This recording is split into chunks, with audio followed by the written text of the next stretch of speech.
Good morning, boys and girls. Happy Sabbath. I just wanted to share with you today some lessons from the garden that apply to us, and God's blessing in watching things grow and helping things to grow, taking care of a garden. Bet you a lot of kids know what this is. This is a sunflower, but the sunflower is a very interesting plant. When the sun comes out, a sunflower will turn its face. See the face on the sunflower? It'll turn its face towards the sun, and it'll follow the sun around as the sun is shining down in the west. And so what happens is, this is like us, that if we turn to the Son of God, not the sun shining in the sky, but Jesus, the Son of God, and we follow him, that's the way to go. Now there's something else about sunflowers that I'll share with you. On a cloudy day, the sunflower doesn't know where the sun is. So what he'll do is they will turn to each other, and they encourage each other, and the light that comes down that reflects off each other. And the thing with the sunflowers are like us is that when we are having bad times or a cloudy time in our life, we can turn to God, but sometimes it's kind of hard to see him. And what we can do is turn to each other and encourage each other. Now I want to show you something. If you can get in here, there's a white spider right there. Can you see that white spider? God made those to take care of the plants. And that spider there, I've never seen a white one like that before. That's pretty cool. And these are all covered with ants. They help them grow. Look at that. Isn't that a weird plant? But what this is garlic. And some people love garlic. I love garlic.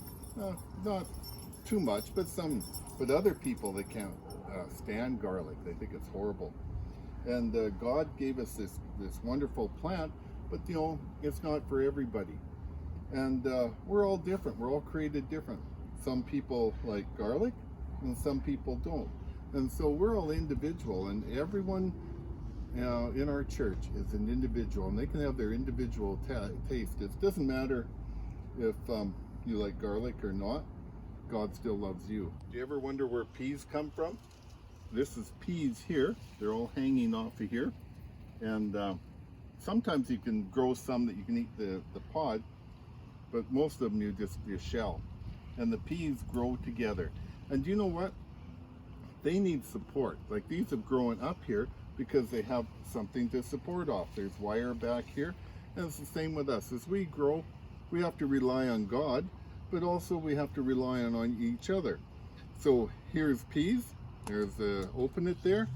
There they are inside, all growing nice together.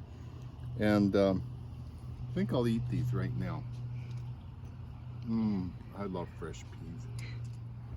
Another thing that you may not know much about is where carrots come from, and this is a carrot plant. And I'm just going to pull up a carrot. Oh, they're stuck in the ground. Oh, look at there. That's a carrot. And this one here is growing kind of funny, but that's where they come from. Now, carrots have to be thinned out.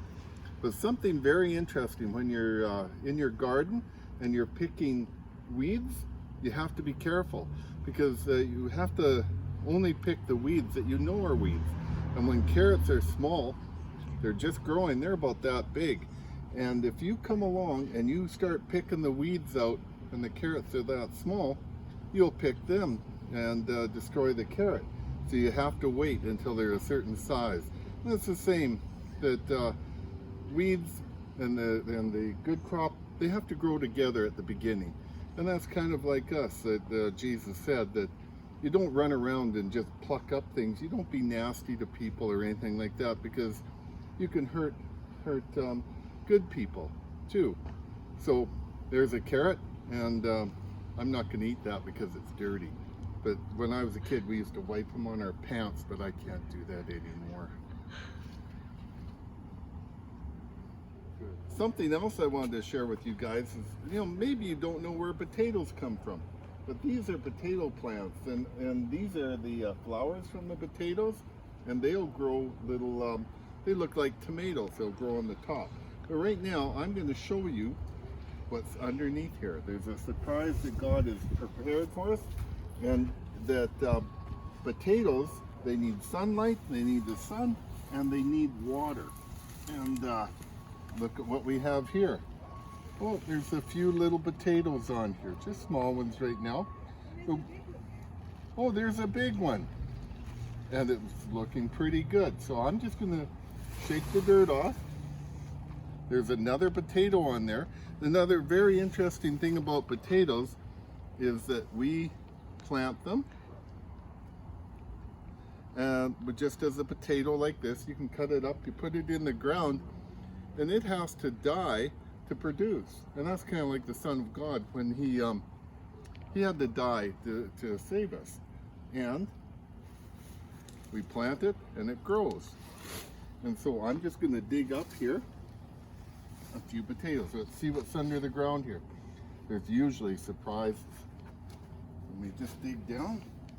And what do we find? Whoop. Look what I found. My word. This is amazing. Potato, potato. Here's another one I can see right here. So from a potato maybe about that big, you see what we got here. And these are young. They still have plenty of growing to do. So we'll just have one quick look, see if we see any more. And I don't. And so that's great. So God wants us to grow, just like these plants grow. And Jesus gave a lot of lessons about working the soil and growing things. And you know, there are many of his parables were about planting and harvest. And so we want to encourage you, if at all possible, to grow some things and see what God has done. And you can see you put the seed in the ground and it grows up. And just like you guys are growing up, we take care of you, and pretty soon you grow up to be fruitful like this garden has been. So have a good Sabbath, and get outside more often. Thank you.